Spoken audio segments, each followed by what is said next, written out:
Welcome to the Oracle's Rest, a place where stories unfold slowly, where time softens, and where the mind is free to wander.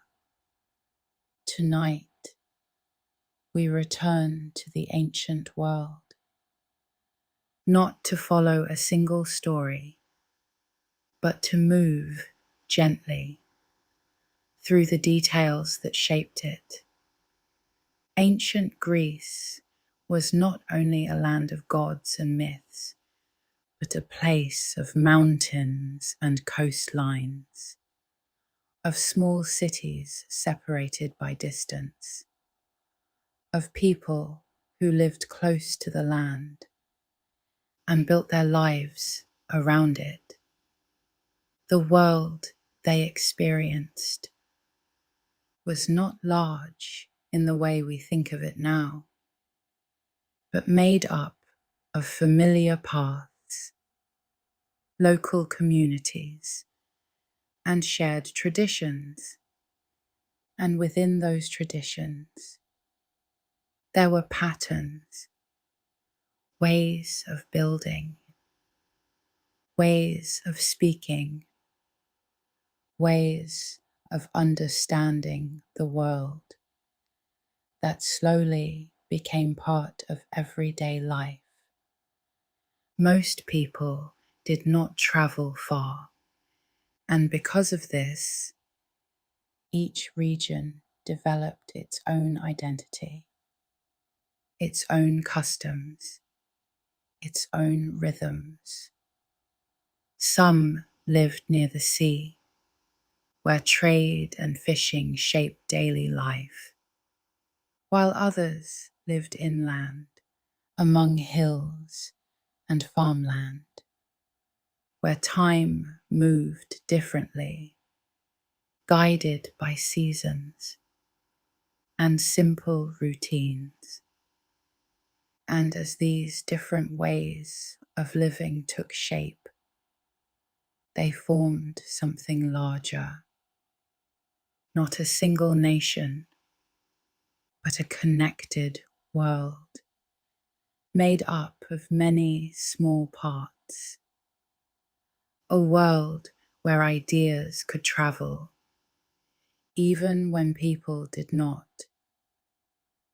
where stories, customs, and beliefs slowly spread from one place to another, carried not by speed, but by repetition and time.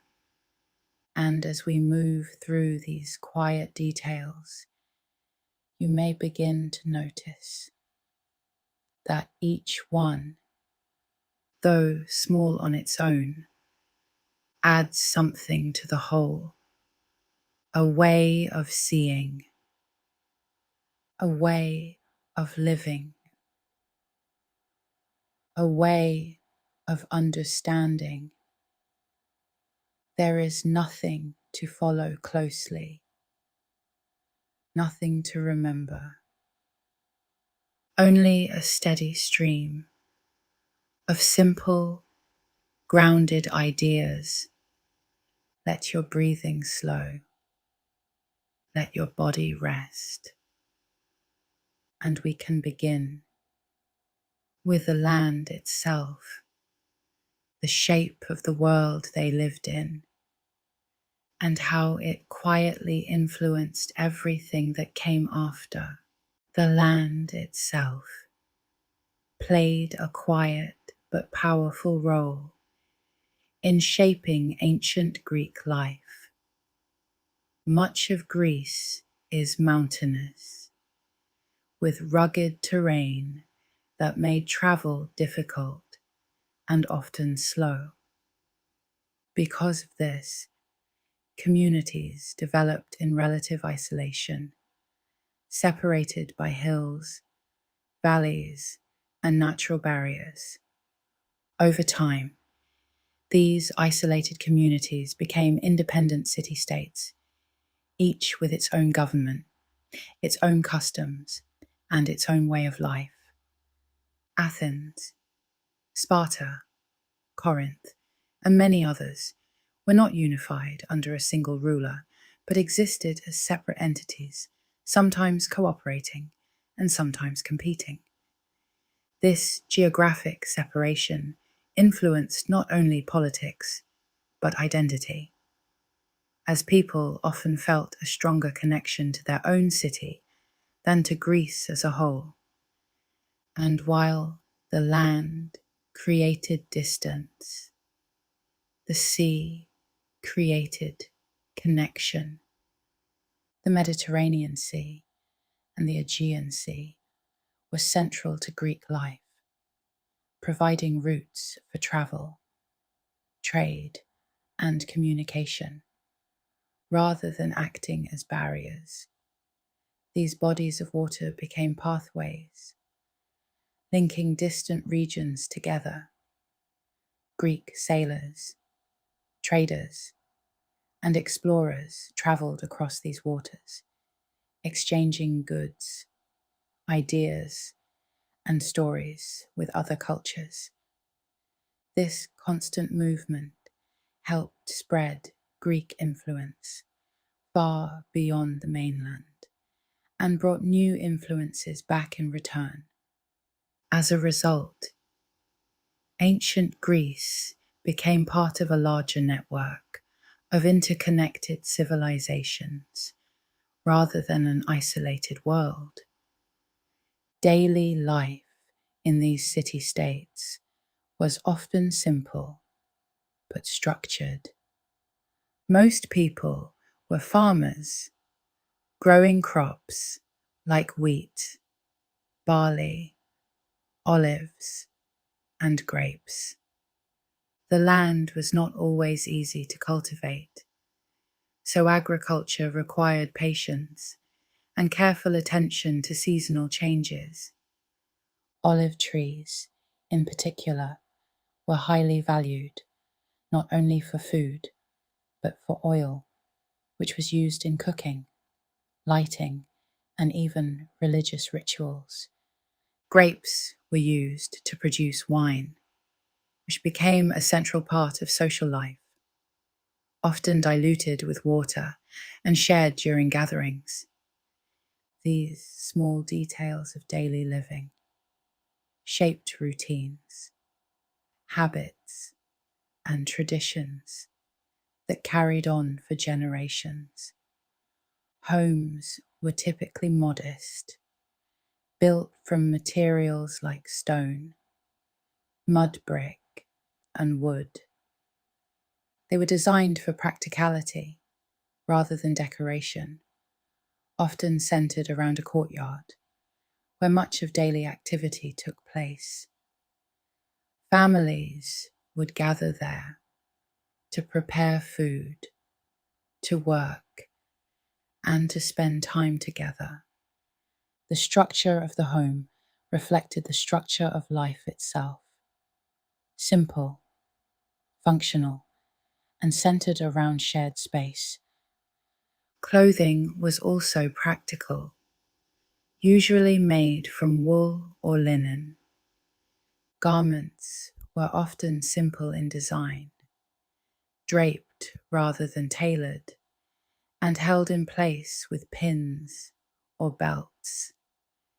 Despite their simplicity, clothing could still reflect social status through color, fabric quality, and decoration. And while daily life could be quiet and routine, there were also moments of gathering. Markets, known as agoras, were central to many city-states. These open spaces served as places of trade, conversation, and exchange. People would come to buy goods, sell products, share news, and discuss ideas. Over time, the agora became more than just a marketplace. It became a space where community life unfolded, where decisions were made, where philosophies were discussed, and where public life took shape. And within these spaces, something else began to develop: the early foundations of democracy. In Athens, citizens gathered to participate in decision-making, voting on laws, policies, and leadership. This system was not inclusive by modern standards, as only free male citizens could participate, but it marked a significant shift toward collective governance rather than rule by a single authority. And this idea that people could take part in shaping their society would influence political systems far beyond ancient Greece. Education was also valued, though it varied depending on location and status. In Athens, education focused on a balance of subjects, including reading, writing, music, and physical training. The goal was to develop both the mind and the body, preparing individuals to participate in public life. In contrast, Sparta emphasized discipline, strength, and military training.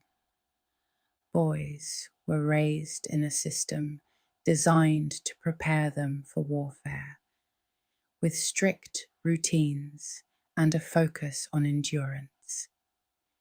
These differences between city-states highlight how varied Greek life could be, even within a shared cultural framework. Religion was woven into nearly every aspect of daily life. Temples, rituals, and offerings were common, as people sought to maintain a connection with the gods. Festivals were held in honor of different deities, often including music, athletic competitions, and communal gatherings. These events brought people together, creating moments of shared experience within otherwise routine lives. And through these rituals, beliefs were reinforced, passed down, and kept alive. Even in smaller details, religion remained present. Before journeys, offerings might be made. Before harvests, prayers might be spoken, not out of obligation alone, but as part of a world view where the natural and the divine were closely connected. And as all of these elements come together, the land, the sea, the structure of cities, the rhythm of daily life,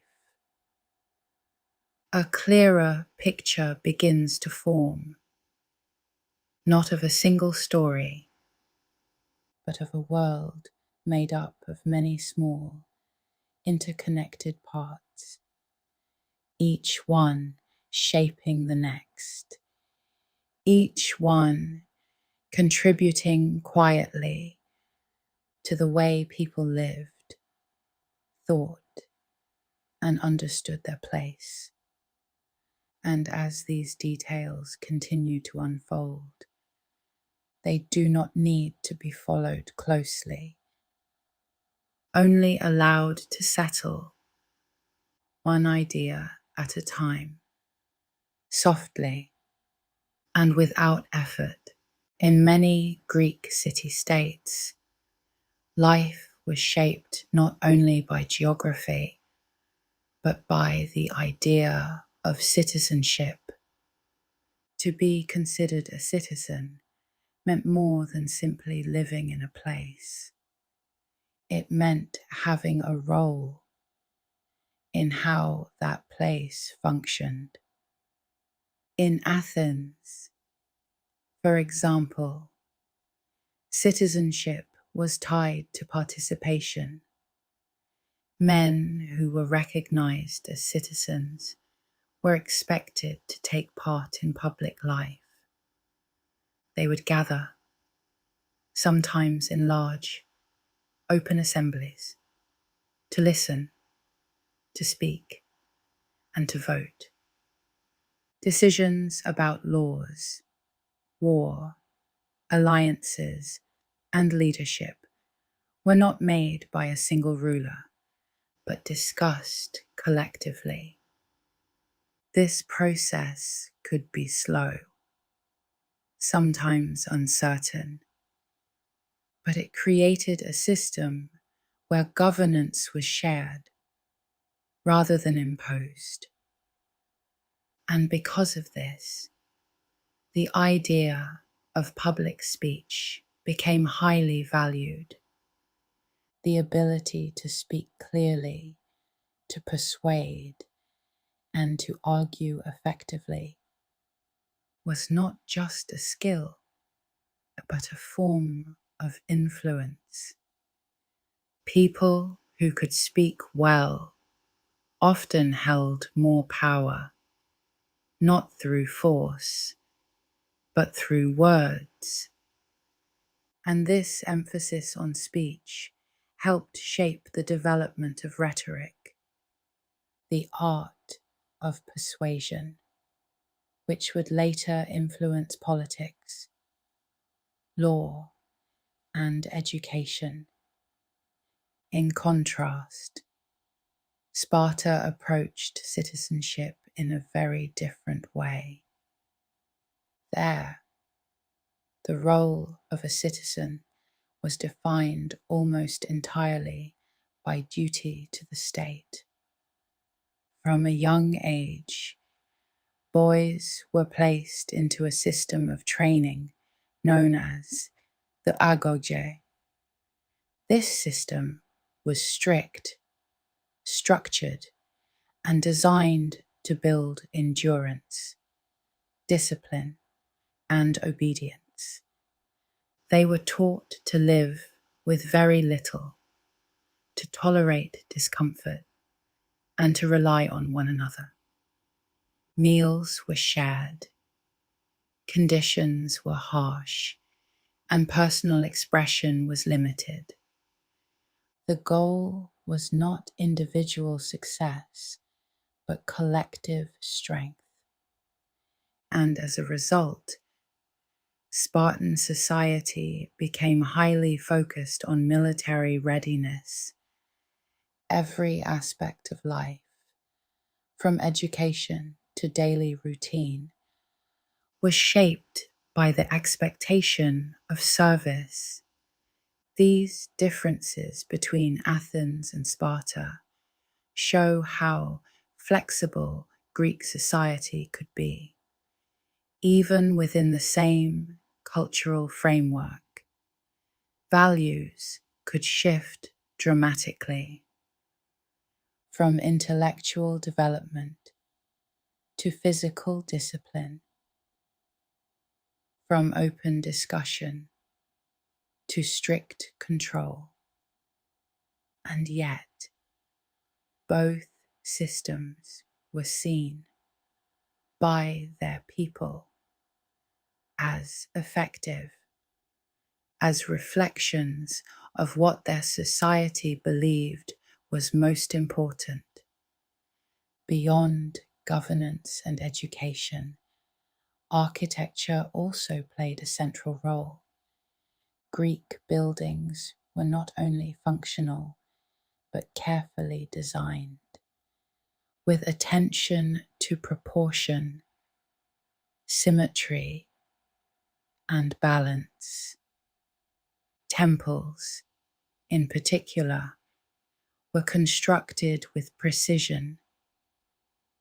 Columns were spaced evenly. Structures were aligned carefully. And even small details were adjusted to create visual harmony. One well-known example is the Parthenon in Athens, a temple dedicated to the goddess Athena. From a distance, it appears perfectly straight, but in reality, many of its lines are slightly curved. This was intentional. Greek architects understood that the human eye perceives straight lines as slightly bent, so they corrected for this by subtly adjusting the structure, creating the illusion of perfect balance. And this attention to detail reflects something deeper, a belief that order and harmony were not only aesthetic but meaningful, that beauty itself could reflect a kind of truth.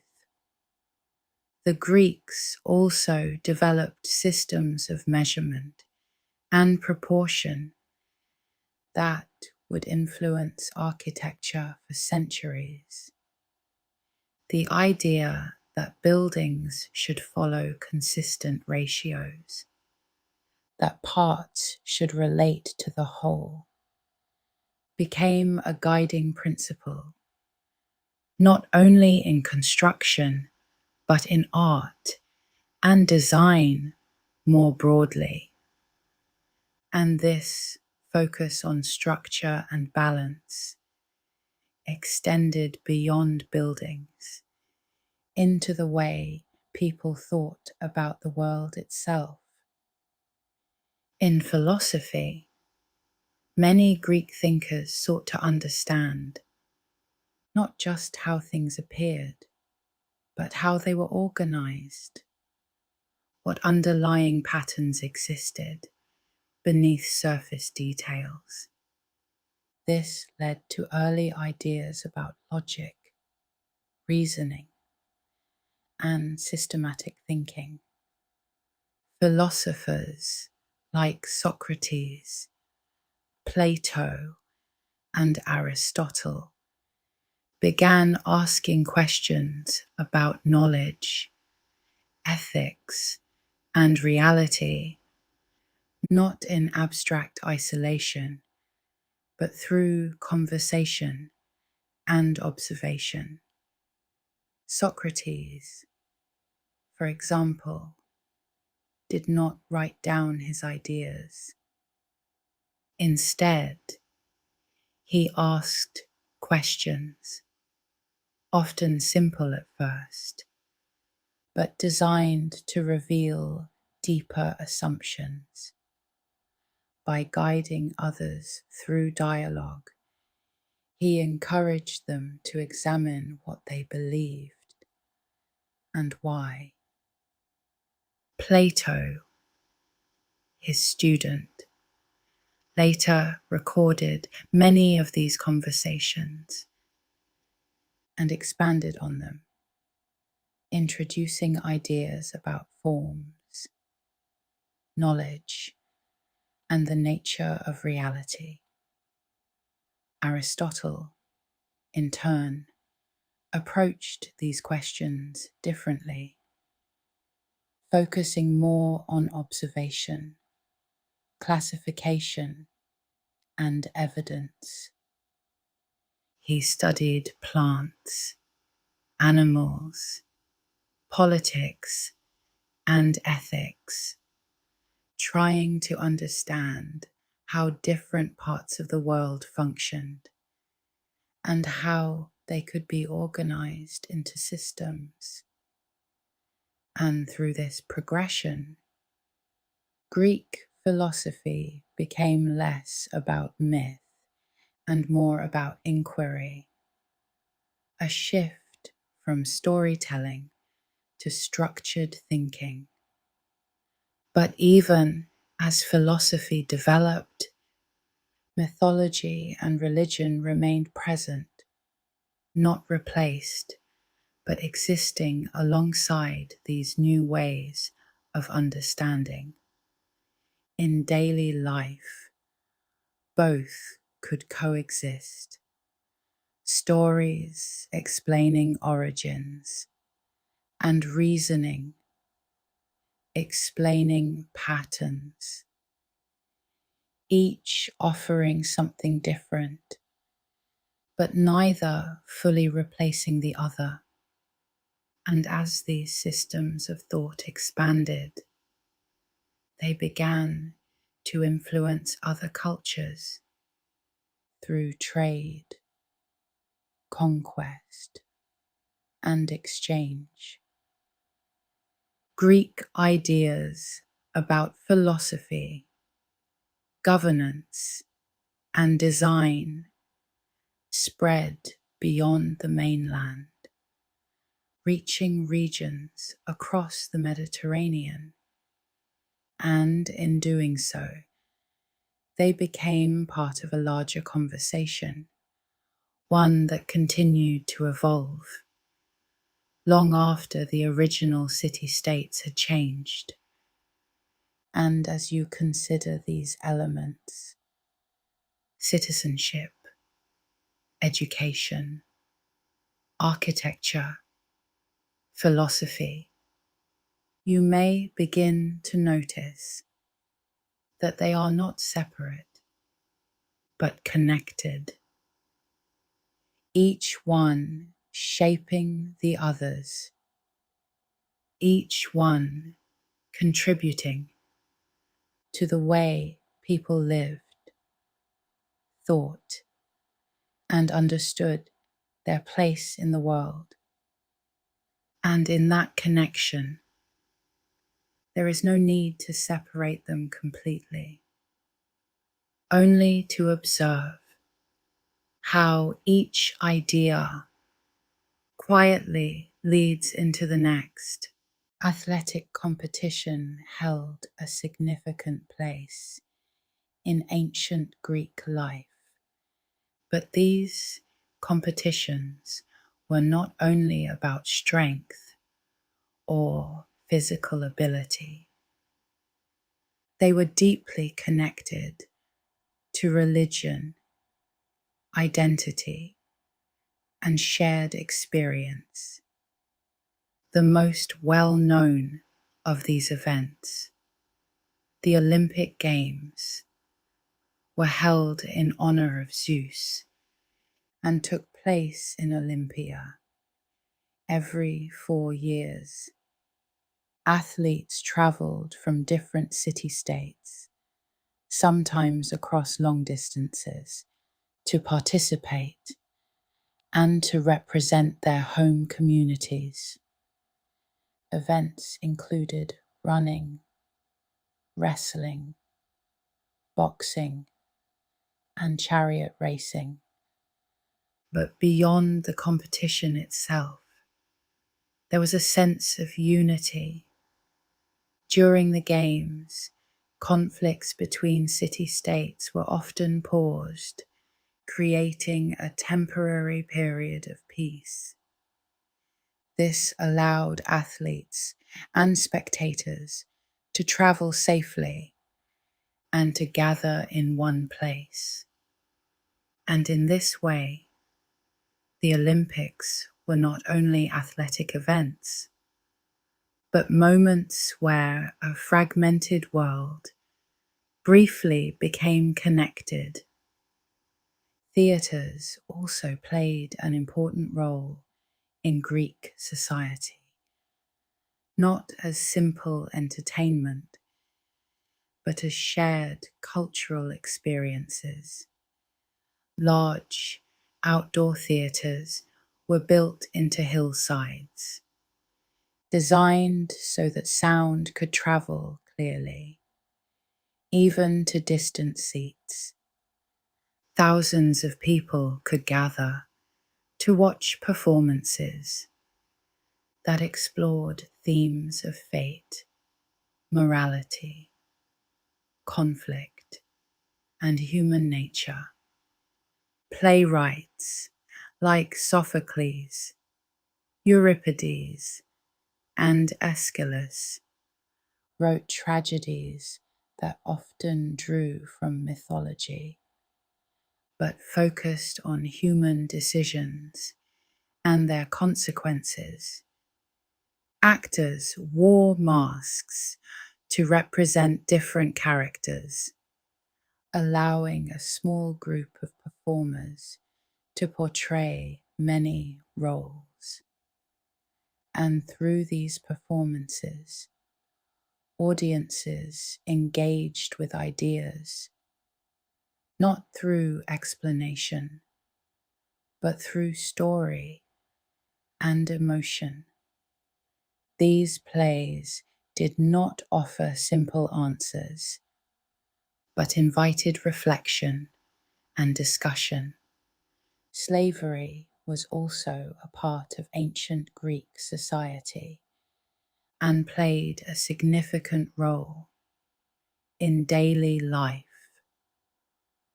Enslaved individuals were often used for labor in households, agriculture, and skilled work. In some cases, they worked as teachers, craftsmen, or assistants, depending on their knowledge and ability. Their lives varied greatly, depending on their circumstances, but they were not considered citizens and had limited rights. This system allowed free citizens more time for public life, education, and participation in politics. But it also created a society built in part on inequality, a structure that supported some while limiting others. And this imbalance was rarely questioned openly at the time. Trade was essential to the Greek world, especially because the land itself could not produce everything needed. While crops like olives and grapes were common, other resources such as grain, metals, and timber often had to be imported. Greek traders traveled widely, exchanging goods with other regions, bringing in materials, and exporting products like pottery, oil, and wine. This movement of goods also carried ideas, as contact with other cultures introduced new practices, new technologies, and new ways of thinking. And over time, trade became not only an economic activity, but a way of connecting distant parts of the ancient world. Women in ancient Greece experienced life differently, depending on the city-state. In Athens, women were generally expected to remain within the household, managing domestic responsibilities, such as food preparation, weaving, and childcare. Their role was considered essential, but largely private, and they had limited participation in public life. In Sparta, however, women had more visible roles. They were encouraged to engage in physical training and were expected to maintain strength and resilience. Spartan women could own property and had greater independence. Compared to their Athenian counterparts, these differences reflect how varied Greek society could be. Even within a shared cultural framework, and how expectations were shaped by local values. The Greek military, particularly in city-states like Sparta and Athens, was based on organization, discipline, and cooperation. One of the most well-known formations was the phalanx, a tightly packed group of soldiers standing side by side. Each soldier carried a shield which protected not only themselves, but also the person next to them. This created a system where survival depended on unity rather than individual action. If one person broke formation, it affected the entire group. And because of this, trust and coordination were essential. This method of fighting required training, repetition, and shared understanding. And it reflected a broader idea that strength could come from structure rather than from individual force alone. Greek pottery provides one of the clearest visual records of daily life. These objects were not only functional, used for storage, cooking, and transport, but also decorated with detailed scenes depicting mythology, athletics, ceremonies, and ordinary activities. Because written records were limited, these images offer valuable insight into how people lived, what they valued, and how they saw themselves. Different styles developed over time, such as black figure and red figure techniques, which allowed for increasing detail and realism. And through these changes, pottery became both a practical object and a form of storytelling, capturing moments that might otherwise have been lost. Greek colonization expanded the reach of their culture beyond the mainland. As populations grew and resources became limited, groups of people established new settlements in regions around the Mediterranean and Black Sea. These colonies were not controlled directly by their original cities, but maintained cultural connections, sharing language, religion, and customs. Over time, this network of settlements helped spread Greek ideas across a wider area, influencing trade, politics, and cultural exchange. And through this expansion, Greek identity became more complex, not tied to a single location, but shared across many. Time itself was experienced differently in the ancient world. Without mechanical clocks, daily life was guided by natural cycles, the rising and setting of the sun, the changing of seasons, the movement of stars. Work, rest, and activity were structured around these patterns rather than fixed schedules. This created a rhythm that was closely connected to nature, where time was observed rather than measured precisely, and this slower, more fluid sense of time shaped how people approached daily life, less divided into strict units and more continuous.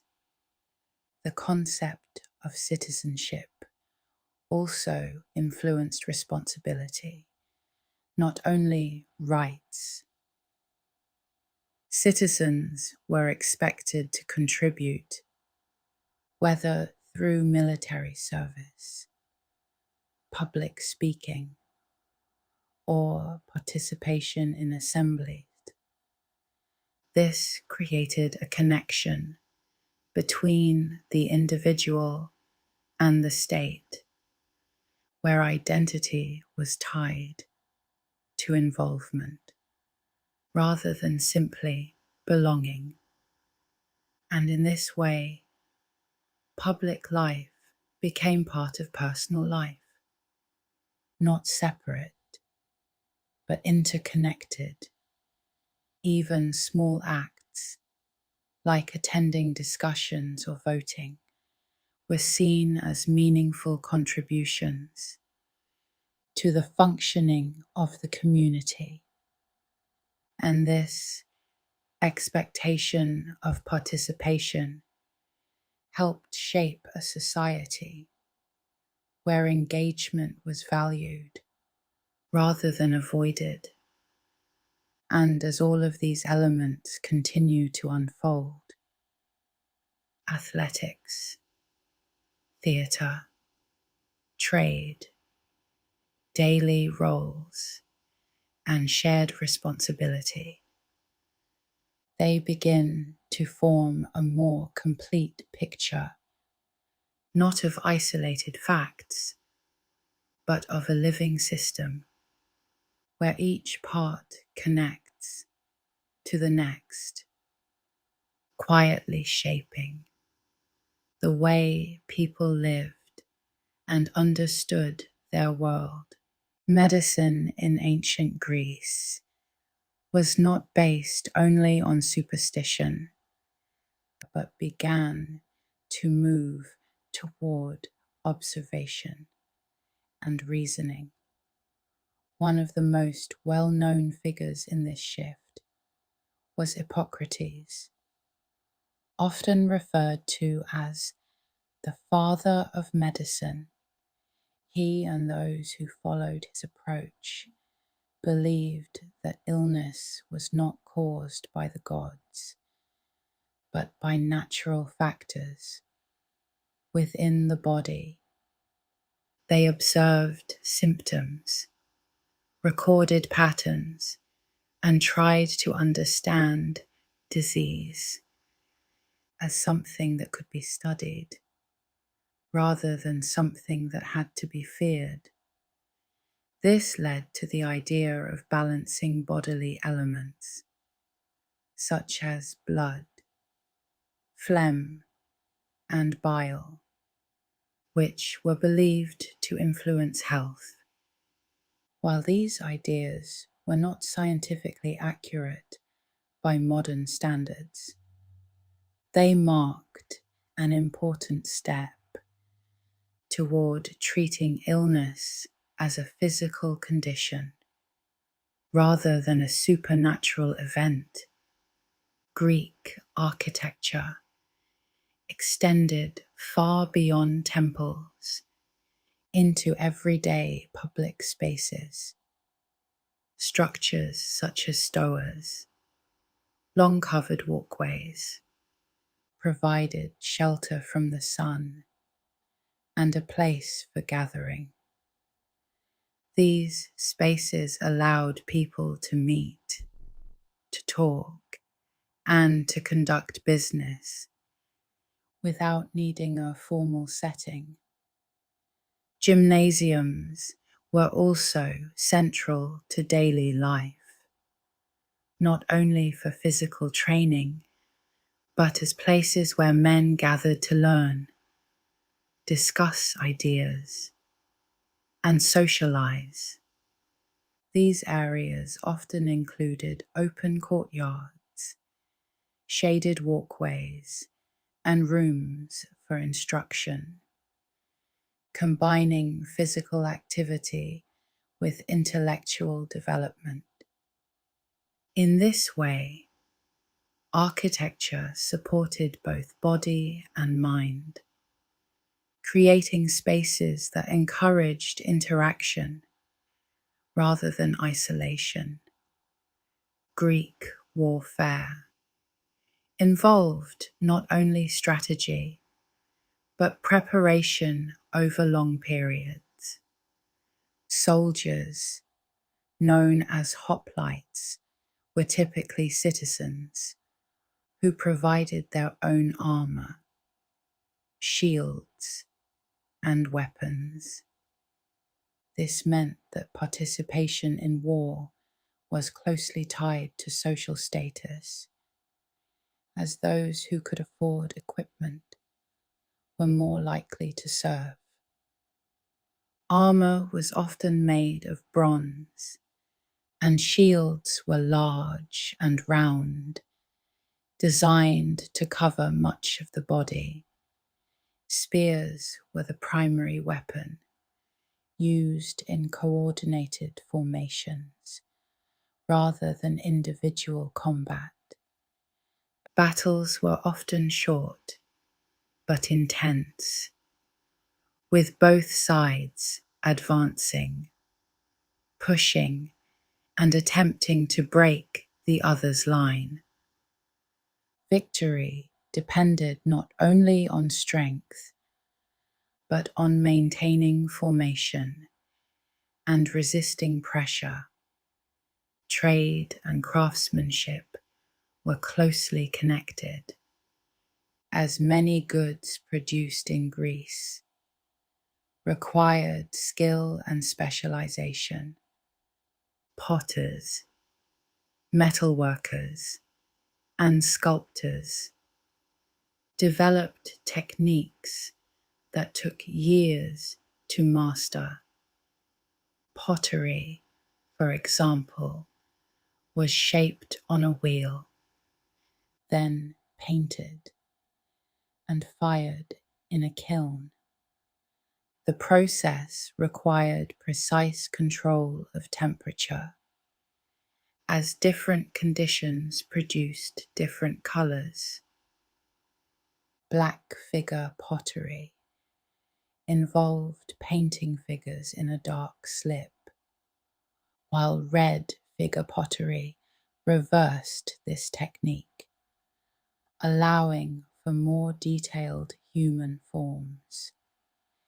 These objects were not only used locally, but exported widely, becoming one of Greece's most recognizable products. Greek ships were designed for both speed and maneuverability, particularly in naval warfare. One common type, the trireme, featured 3 rows of oars on each side, allowing for coordinated rowing and rapid movement. These ships were long and narrow, making them efficient in the water, but requiring skill to control. Rowers had to work in unison, as even small mistakes could affect speed or direction. Naval battles often involved ramming, where ships would collide, attempting to damage or sink the opponent. This required precise timing and careful coordination. Greek ships were also used for trade, carrying goods across long distances and connecting different regions of the Mediterranean. Religion extended beyond temples into sacred sites across the landscape. Certain locations, such as Delphi, were believed to hold special significance.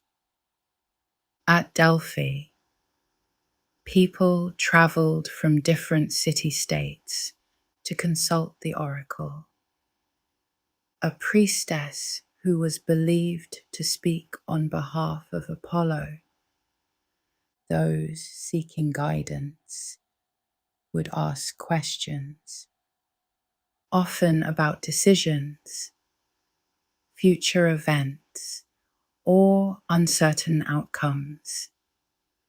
The responses were not always direct, but delivered in ways that required interpretation. Despite this, the oracle was widely respected, and her influence extended across the Greek world. These practices show how belief and decision-making were often closely connected. Greek sculpture developed with a focus on proportion and realism. Early statues were rigid and symmetrical, but over time, artists began to experiment with more natural poses, capturing movement and balance. The human body was studied carefully, with attention to muscle, posture, and alignment. Sculptures were not only decorative, but represented ideals of strength, beauty, and harmony. Materials such as marble and bronze were shaped with precision, requiring both technical skill and artistic vision. And through these works, Greek artists attempted to capture something lasting within a material form. Education also included music as an important part of development. Learning to play instruments, such as the lyre, was seen as a way to cultivate balance between discipline and creativity. Music was used in ceremonies, performances, and daily life, not only for enjoyment, but as part of cultural expression. The ability to appreciate music was considered a sign of refinement and contributed to a well-rounded education. Greek roads were often simple and not highly developed, especially when compared to later civilizations like Rome. Travel over land could be slow and was often limited to local regions. This reinforced the importance of the sea as a primary means of connection.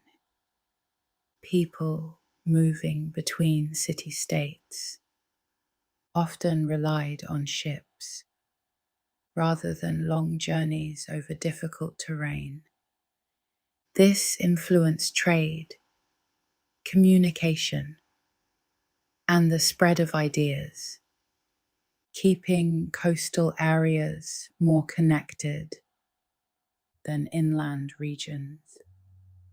Coins began to be used as a standard form of currency, replacing barter systems in many areas. These coins were typically made of silver and stamped with symbols, representing the city-state that produced them. This allowed for more consistent trade, as value could be measured more easily rather than negotiated each time.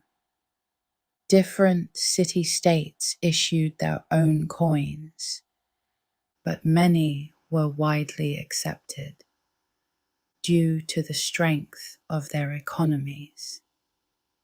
This system helped support both local markets and long-distance trade. Public speaking continued to play a central role in both political and legal settings. Courts did not rely on professional lawyers. Instead, individuals were expected to speak for themselves, presenting arguments and responding to accusations. This required preparation, confidence, and clarity. Those who could speak effectively were more likely to influence outcomes.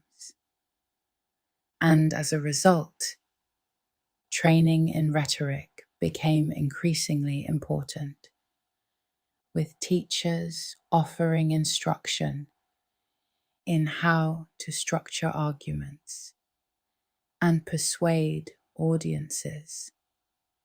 And as all of these details continue to build, medicine, architecture, warfare, trade, art, and communication, they begin to reveal something consistent, that ancient Greece was not defined by a single feature, but by the interaction of many, each system supporting another, each idea influencing the next, creating a world that was structured but always evolving. Food in ancient Greece was shaped not only by taste, but by availability, climate, and daily routine. Meals were often simple, especially for most people.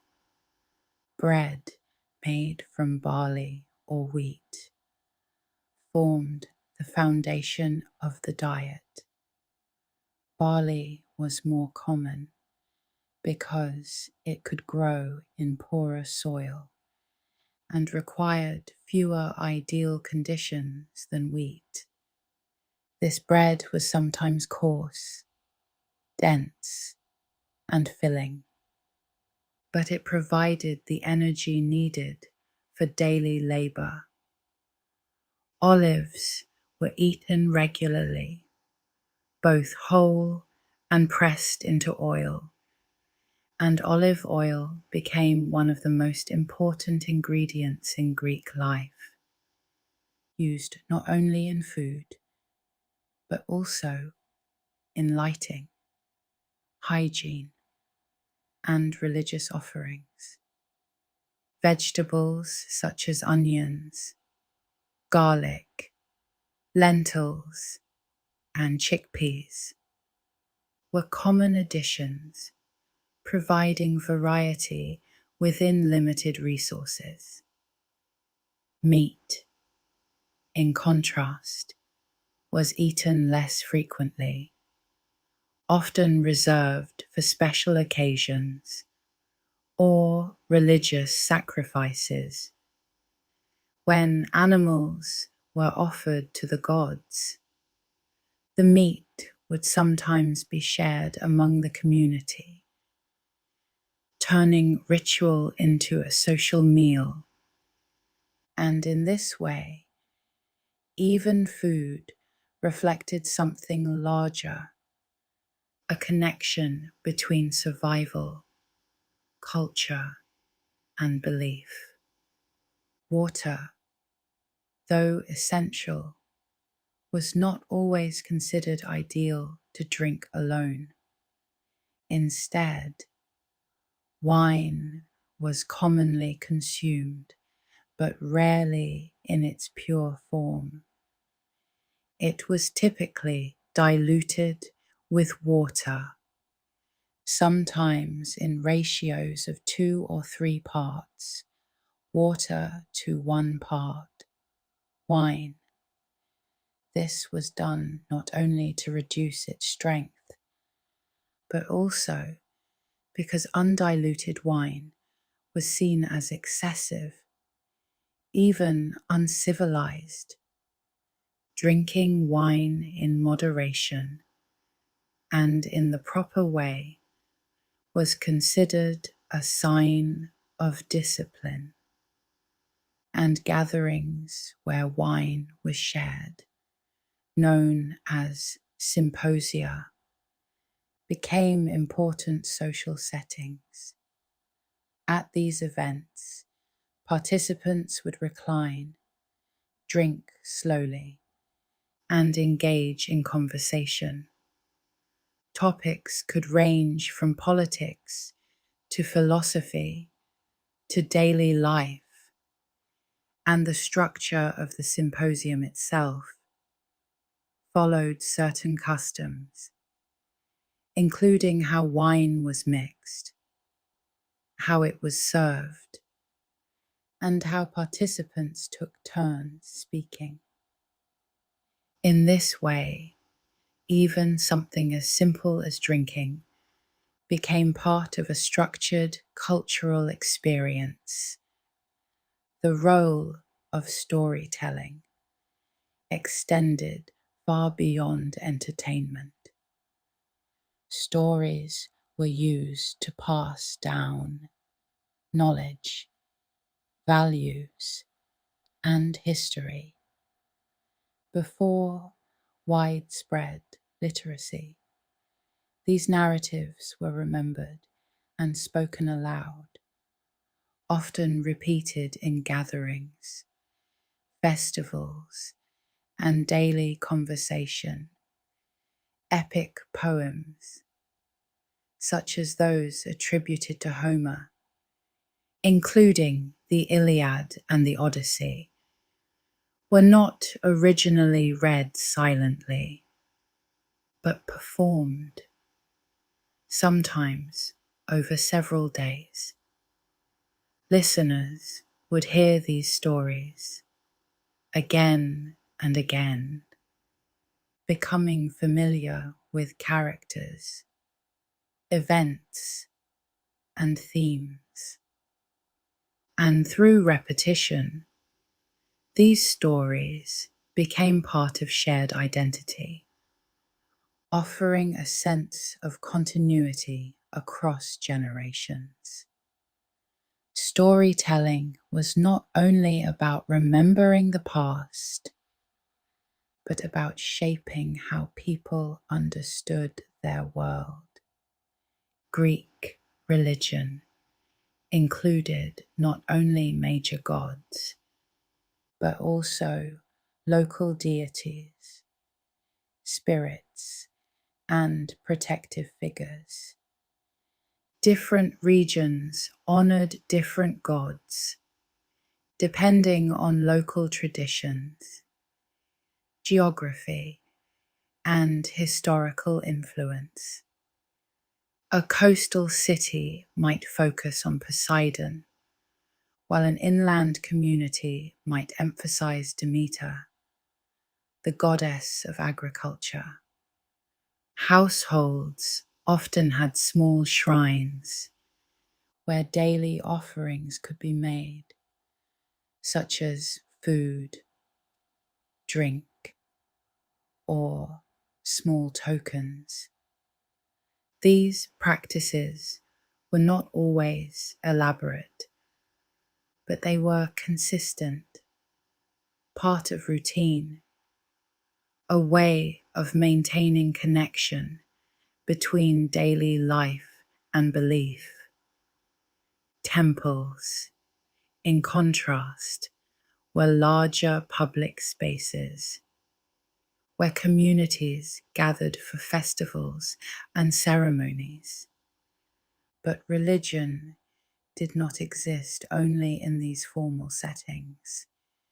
It was woven into ordinary actions, into travel, planting, decision-making, and even moments of uncertainty. The concept of honor played a central role in Greek society, particularly among men in public life. Honor was not only about reputation, but about how one was perceived by others in terms of courage, fairness, and contribution. Actions in battle, in politics, and in speech could all influence a person's standing. Losing honor could mean losing influence, respect, and social position. And because of this, behavior was often shaped not only by personal belief, but by expectation, by how one's actions would be remembered. This emphasis on honor appears frequently in Greek literature, especially in epic stories, where characters make decisions based not only on outcome, but on legacy, on how their actions will be viewed over time, travel, even over short distances, required planning and effort. Roads were often unpaved, uneven, and difficult to navigate, especially in mountainous regions.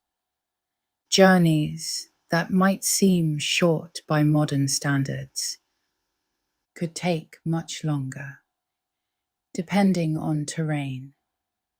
Travelers often moved on foot or with animals such as donkeys or horses, carrying supplies and stopping along the way.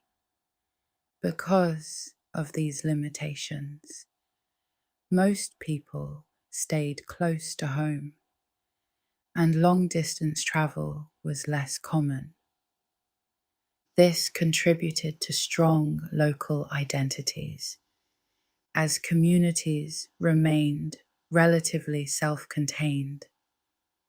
At the same time, those who did travel, such as merchants, messengers, or sailors, played an important role, carrying information, goods, and ideas between regions, bridging the gaps created by geography. Greek households were organized around both family and function. The home was not only a place for rest, but a center for production. Activities such as weaving, food preparation, and storage took place within the household.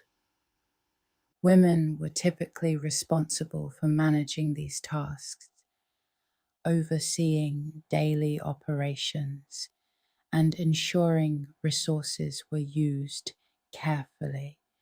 Weaving, in particular, was an important skill used to produce clothing, blankets, and other textiles. This work required time, patience, and attention to detail, and was often done using a loom, a large frame used to interlace threads. The products created were practical, but also represented effort and contribution within the structure of the home. Greek festivals provided moments of change within routine life. These events could last several days and included processions, sacrifices, competitions, and performances. People would gather from different areas to participate, observe, and celebrate. Festivals were often dedicated to specific gods and followed traditional patterns, repeated year after year. These occasions created a sense of continuity, linking the present to the past and reinforcing shared beliefs. At the same time, they offered a break from daily responsibilities, allowing for rest, gathering, and reflection. The use of language also shaped Greek society in lasting ways. Greek was not a single uniform language, but included different dialects, varying by region. Despite these differences, there was enough similarity to allow communication across city-states. Over time, written Greek developed into a system that could record ideas, laws, and literature. The alphabet, adapted from earlier systems, provided a relatively simple way to represent sounds, making writing more accessible. This contributed to the preservation of knowledge, allowing ideas to be recorded, copied, and shared.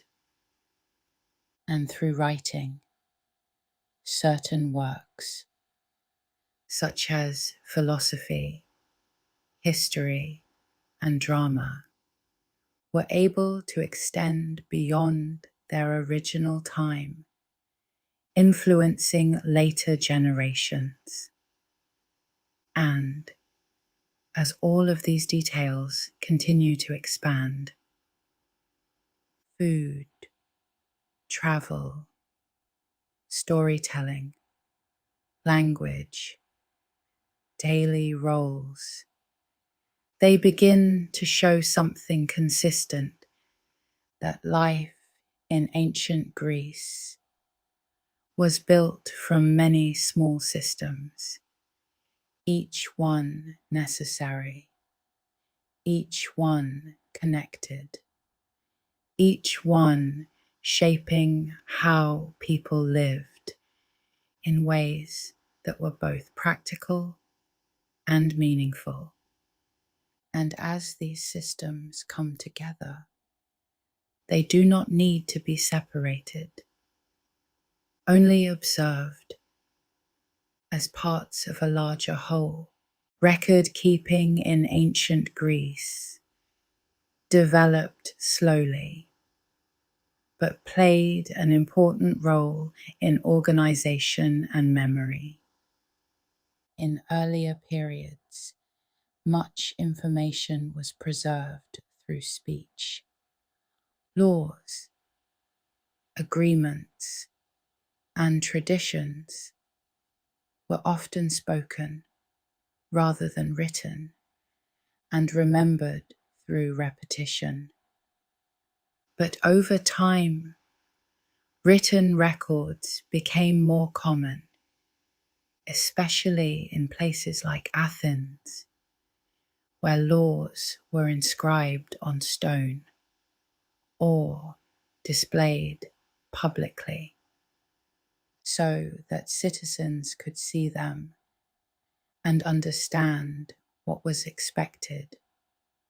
This created a shift from memory alone to shared reference, where rules could be reviewed, discussed, and challenged.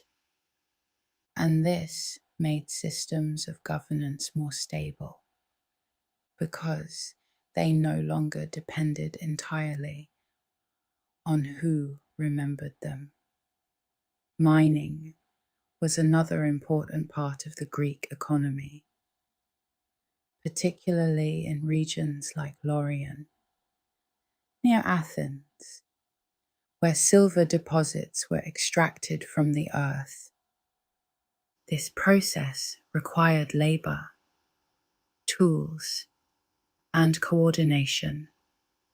Workers would dig shafts deep into the ground, sometimes in narrow tunnels, to reach veins of ore. The extracted material was then processed, heated, and refined to separate the silver.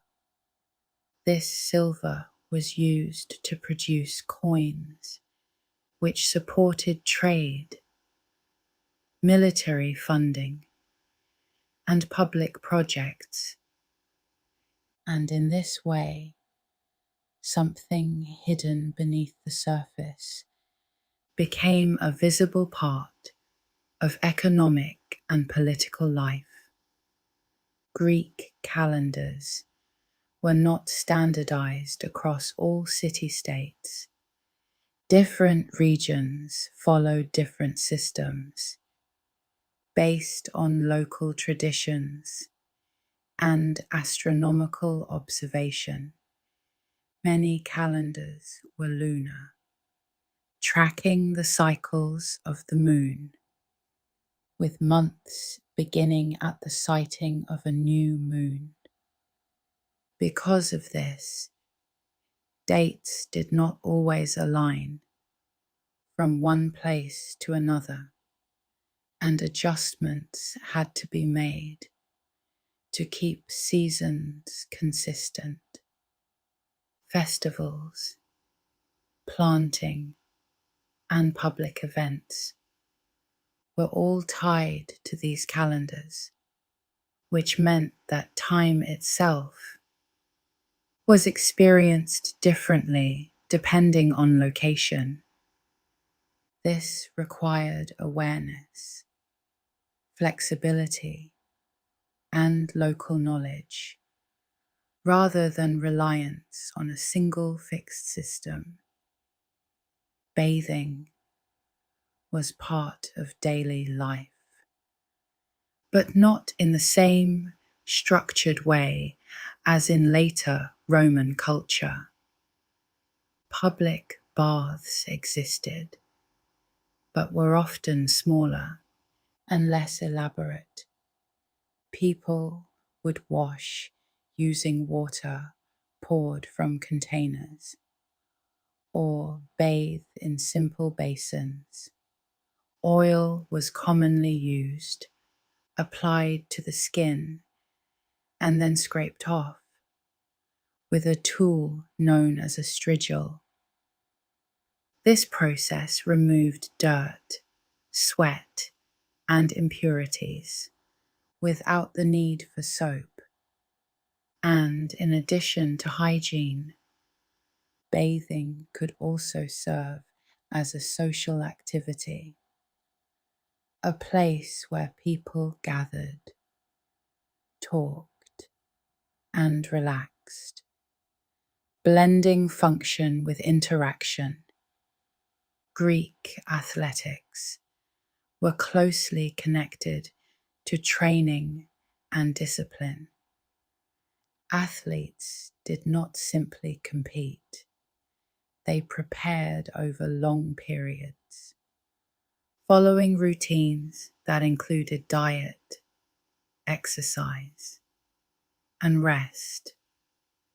Training often took place in gymnasiums, where individuals practiced running, wrestling, and other events.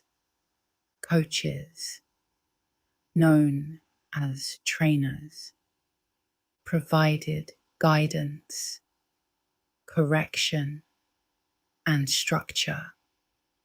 Athletes competed without clothing, a practice that emphasized the human form and allowed for freedom of movement.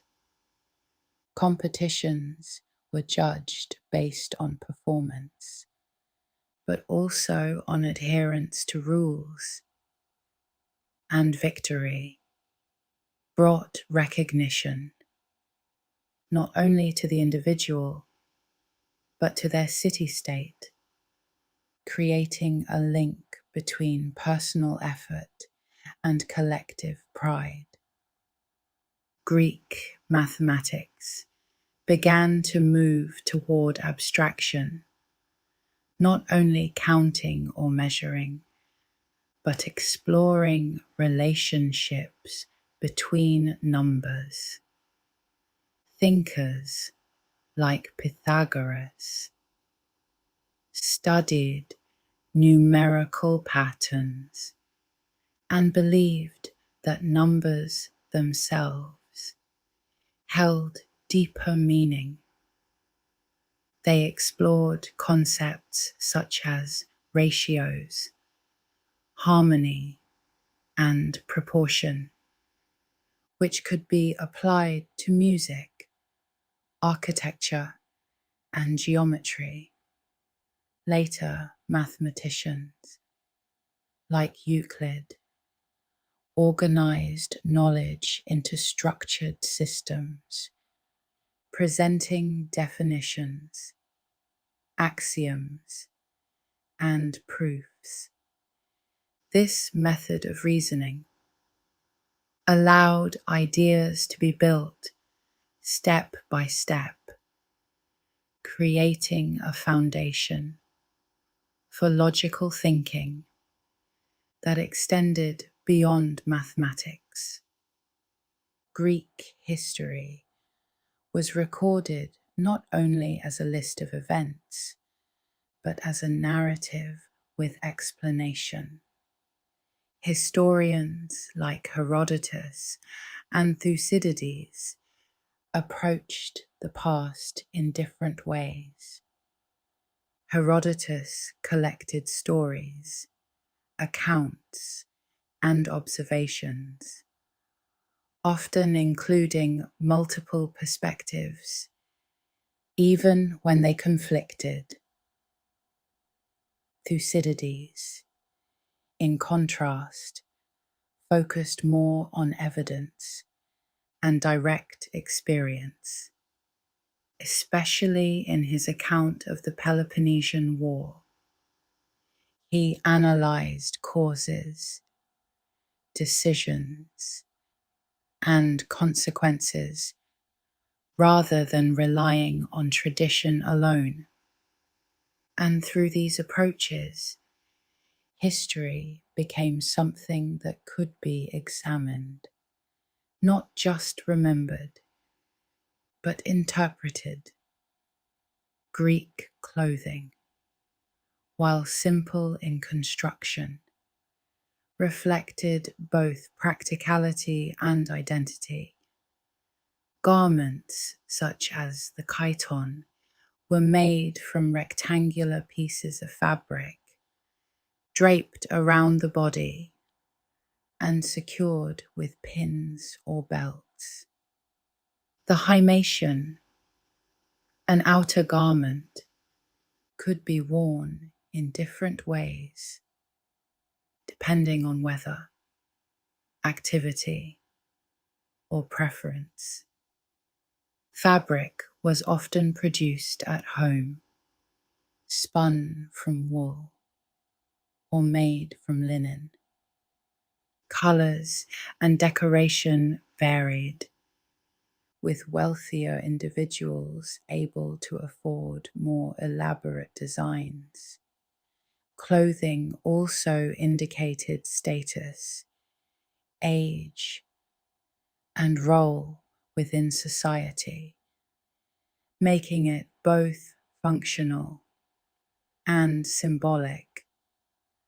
Greek marketplaces, or agoras, were organized spaces, but not rigidly structured. Vendors set up stalls or displayed goods in areas that became known for certain types of trade: pottery, food, tools, and textiles. Each day, people gathered to buy, sell, exchange, and communicate. Prices could vary depending on supply, demand, and negotiation. Bartering still existed alongside coin use, especially in smaller transactions and beyond trade. The agora served as a center for information, where news spread, discussions took place, and public announcements were made, making it a vital part of daily life.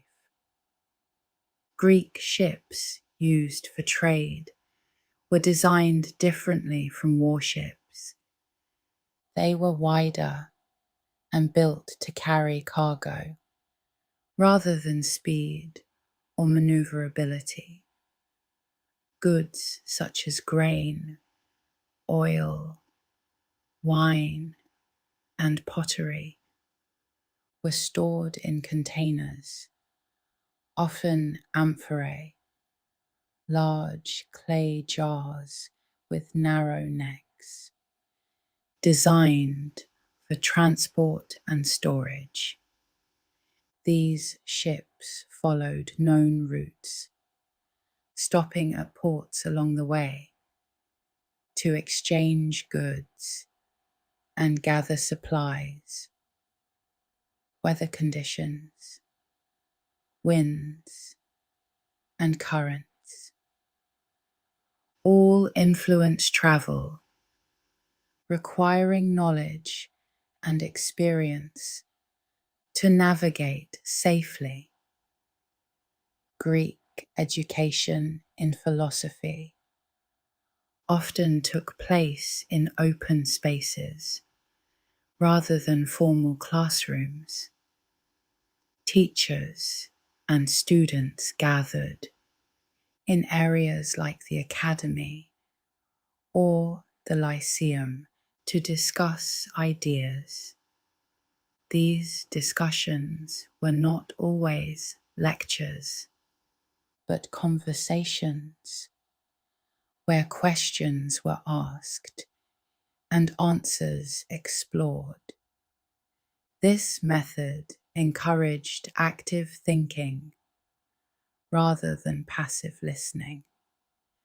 Students learned not only what to think, but how to think, examining assumptions and testing ideas. And through this process, philosophy became a shared activity, rather than an isolated pursuit. Greek law relied heavily on participation rather than enforcement by a centralized authority. Citizens brought cases to court, presented arguments, and juries, often large in number, made decisions. There were no professional judges in the modern sense. Instead, the outcome depended on persuasion, evidence, and interpretation. Penalties varied and could include fines, exile, or loss of rights. This system required engagement, as individuals were responsible for both defending themselves and participating in decisions. And in this way, law became part of public life rather than separate from it. Greek art extended beyond sculpture and pottery into areas such as painting, though fewer examples have survived.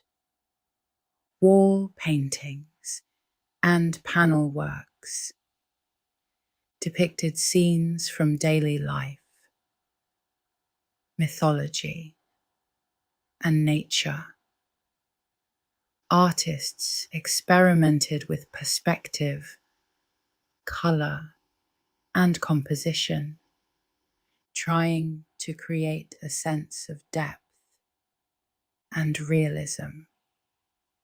While much of this work has been lost over time, written descriptions and surviving fragments suggest a rich visual culture where artistic expression was an important part of how people saw their world.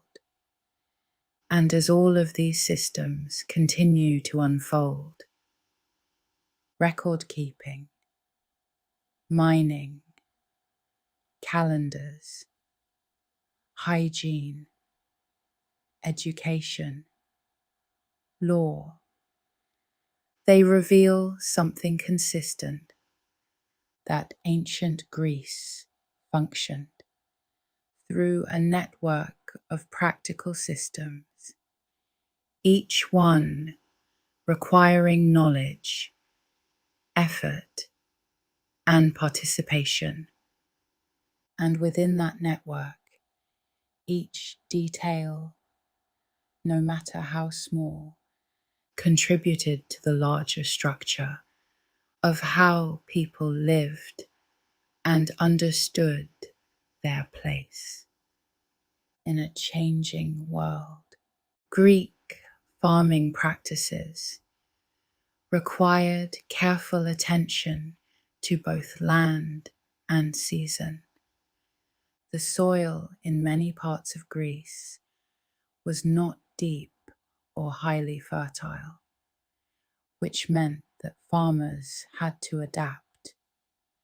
They used techniques such as crop rotation, alternating what was planted in a given field to prevent the soil from becoming exhausted. Fields were often small and worked by families using simple tools such as wooden plows and hand implements. Oxen might be used to help turn the soil, but much of the work was done manually. Planting and harvesting followed natural cycles, with knowledge passed down through generations, not written, but remembered, based on observation and experience. Greek houses were designed to manage temperature as well as daily activity. Thick walls made of stone or mud brick helped keep interiors cool during the heat of the day while retaining warmth at night. Windows were often small or placed high to allow airflow while limiting direct sunlight. The central courtyard remained one of the most important features, providing light, ventilation, and space for daily tasks. Rooms were arranged around this space, creating a structure that was both practical and adaptable. Greek warfare at sea required not only strength but coordination. Rowers in a trireme were arranged in 3 tiers, each level responsible for maintaining rhythm. The movement of the ship depended on timing, as each oar had to enter and leave the water in unison. A single disruption could reduce speed or cause imbalance. Commanders used signals, often visual or auditory, to direct movement, creating a system where communication was essential. Victory depended on positioning, maneuvering into the right angle to strike an opposing ship with the ram. Located at the front, Greek metalworking involved both practical tools and artistic objects. Bronze, made from copper and tin, was commonly used, requiring knowledge of how to combine materials and control heat. Forges were used to melt and shape metal, producing weapons, tools, and decorative items. Blacksmiths developed specialized skills, learning how different temperatures affected the material and how to shape it without weakening it. This work required both strength and precision, as mistakes could ruin the final product. Greek music was structured around modes, patterns of notes that created different moods. These modes were not random, but associated with specific emotional effects. Some were considered calming, others energizing, or serious. Music was often performed with instruments like the lyre or olos and accompanied poetry or storytelling. Because music was tied to emotion, it was seen as something that could influence behavior and even character. Greek navigation relied on observation rather than instruments. Sailors used landmarks, coastlines, and the position of the sun to guide their movement. At night, stars were used for direction, particularly constellations that remained consistent. This required familiarity with both land and sky, and the ability to interpret subtle changes, weather patterns, wind direction, and water currents also played a role, making navigation a skill developed over time through experience rather than formal instruction. Greek pottery workshops operated as centers of production where multiple stages of work took place. Clay was first gathered and prepared, removing impurities and achieving the right consistency. It was then shaped on a wheel, requiring steady hands and control. After shaping, pieces were left to dry before being painted. The firing process involved placing pottery in a kiln and controlling airflow to create the desired color and finish. This sequence required coordination, as each stage depended on the previous one. Greek marketplaces were influenced by both local supply and external trade. Certain goods, such as fish, had to be sold quickly due to spoilage, while others, like pottery or metal tools, could be stored and transported.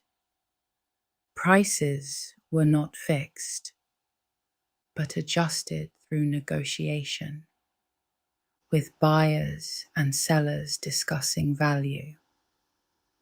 This interaction created a dynamic environment where economic activity was shaped by both availability and demand. Greek warfare on land often began with positioning rather than immediate combat. Armies would form lines, with terrain playing a key role. Higher ground or favorable positioning could provide an advantage. Before engagement, there might be signals or rituals acknowledging the start of battle.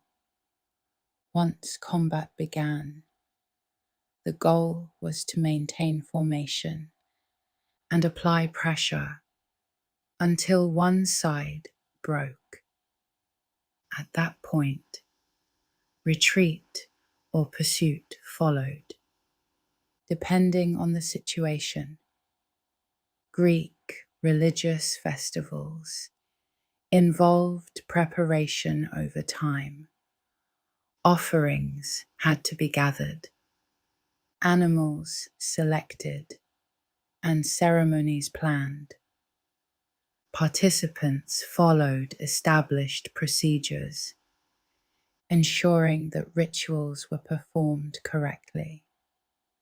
Music, processions, and public gatherings were coordinated, creating a shared experience. These events required organization and reflected the importance of maintaining tradition through repeated practice. Greek coin production involved both design and technique.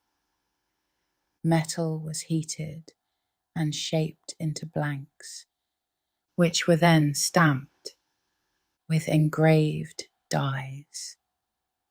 These designs often included symbols associated with the city-state, such as animals, deities, or objects.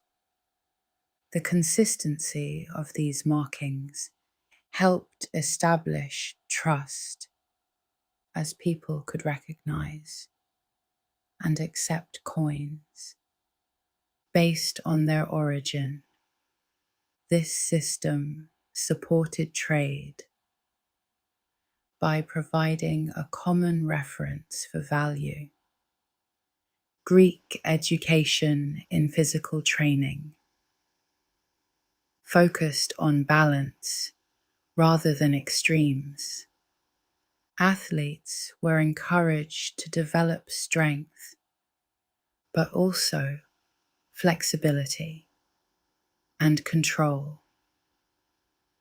Exercises included running, jumping, and wrestling, but also drills that improved coordination. Training took place in structured environments where routines were followed consistently. This approach reflected a broader idea that physical ability should be developed carefully and maintained over time. Greek storytelling traditions often included variation. The same story might be told differently depending on the region or the storyteller. Details could change, emphasis could shift, but core themes remained. This flexibility allowed stories to adapt while still preserving their identity. And through this process, narratives remained relevant.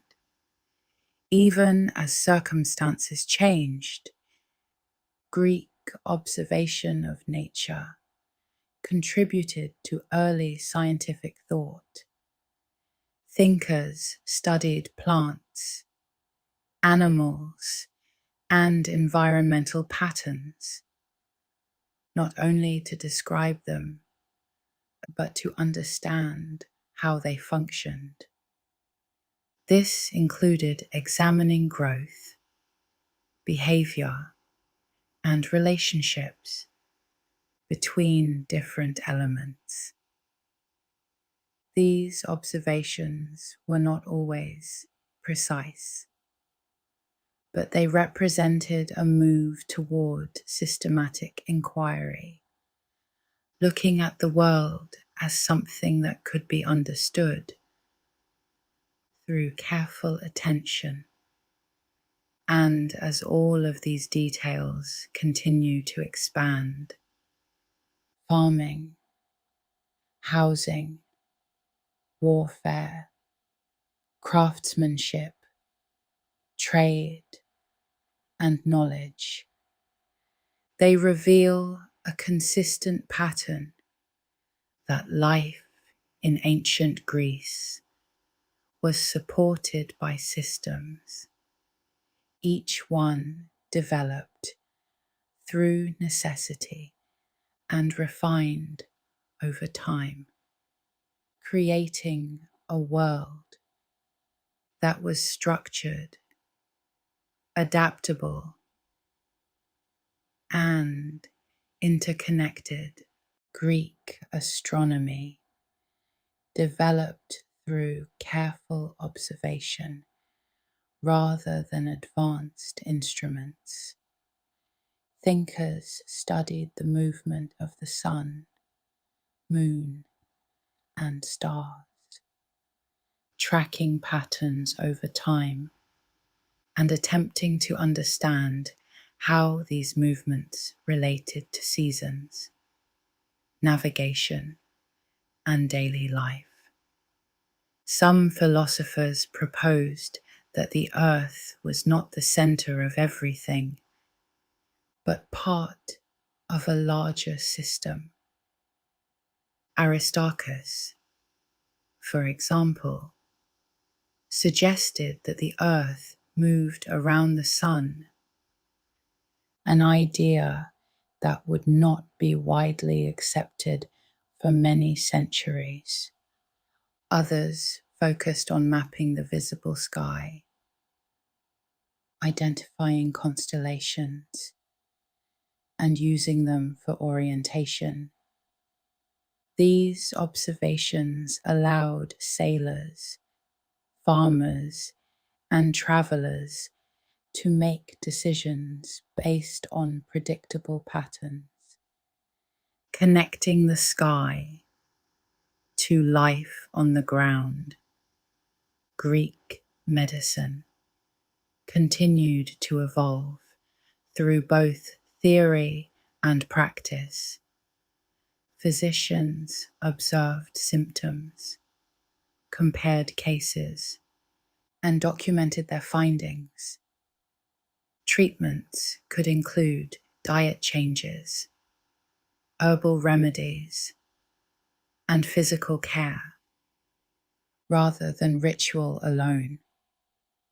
The idea of prognosis, predicting the course of an illness, became an important part of care, allowing both patient and physician to understand what might happen next.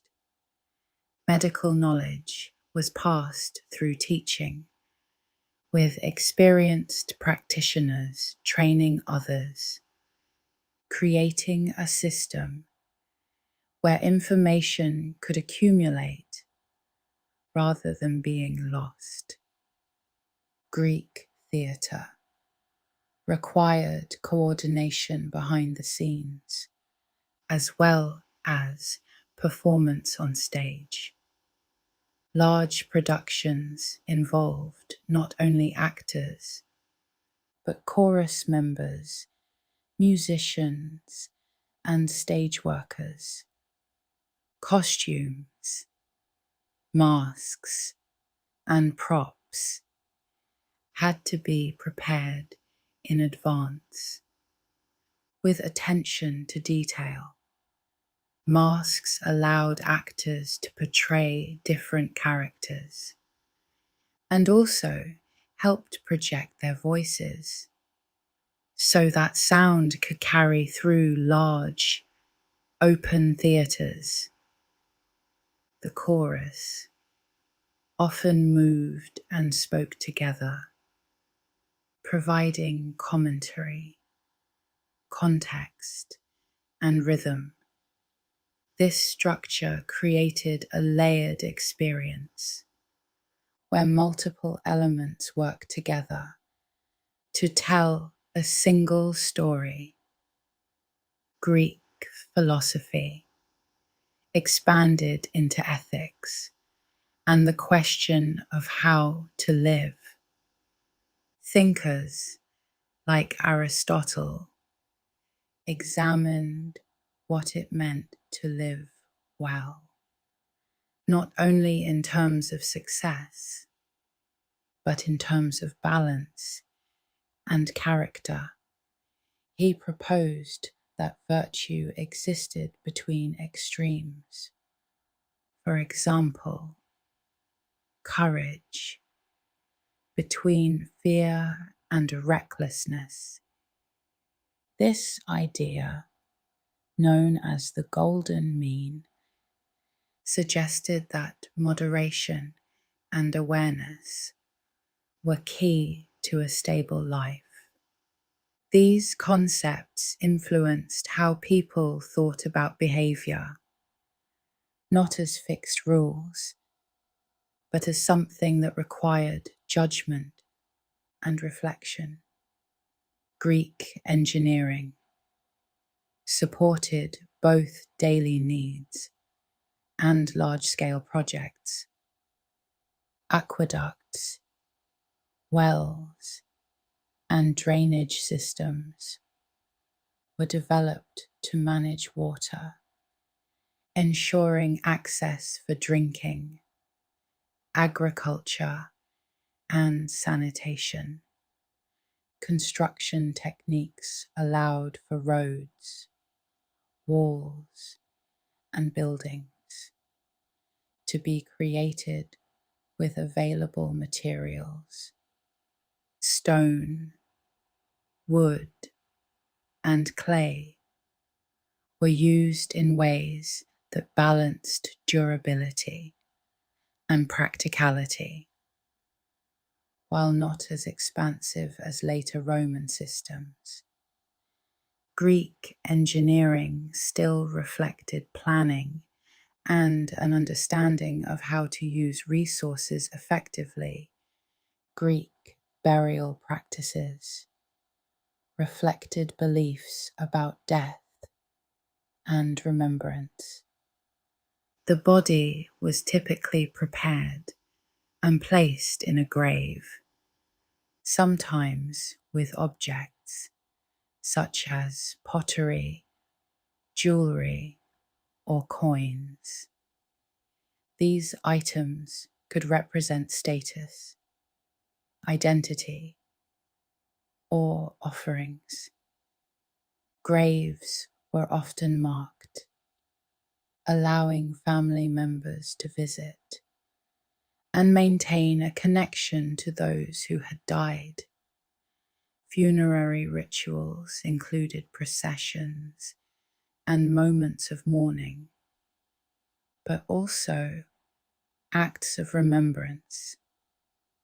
Through these practices, the idea of continuity remained present, linking the living to the past. Greek trade networks continued to expand over time, reaching regions far beyond the mainland. Merchants traveled across the Mediterranean, exchanging goods with Egypt, Persia, and other cultures. This exchange included not only products, but also ideas, technologies, and artistic influences. Ports became active centers of activity, where goods were unloaded, stored, and redistributed. This movement created economic opportunities and strengthened connections between distant regions. Greek education in later periods began to include more formalized systems. Schools, though still limited, provided structured learning environments. Students studied grammar, rhetoric, mathematics, and philosophy. Instruction often involved memorization, but also discussion, encouraging both retention and understanding. Teachers guided students through material, helping them develop the ability to think critically and communicate clearly. This combination of structure and inquiry became a lasting feature of educational practice. Greek art continued to develop in both technique and purpose. Sculptors refined their ability to represent movement, creating figures that appeared more natural and dynamic. Painters explored composition and perspective, attempting to create depth on flat surfaces. Art was used not only for decoration, but also to communicate ideas, to represent stories, and to reflect cultural values. Through these works, artists contributed to a shared visual language that expressed how people saw themselves and their world. And as all of these systems come into view, astronomy, medicine, theatre, philosophy, engineering, ritual, trade, education, and art, they begin to settle not as separate ideas, but as parts of a single world, each one connected, each one shaping the next. And as you remain with these details, they no longer need to be followed closely, no longer need to be held, only allowed to soften, to slow, to become quieter, like something drifting further away. The structure remains, but the need to focus on it begins to fade.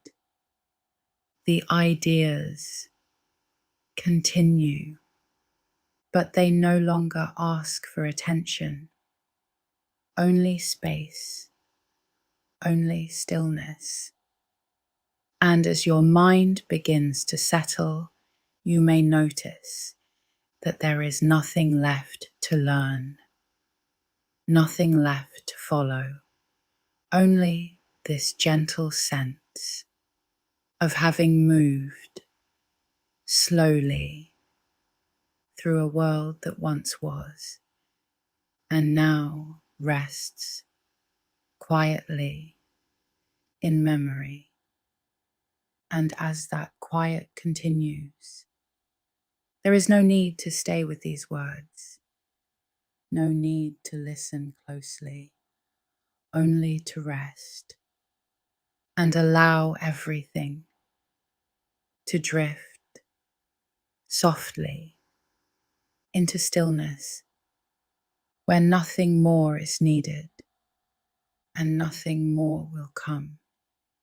Only quiet, only rest, only sleep.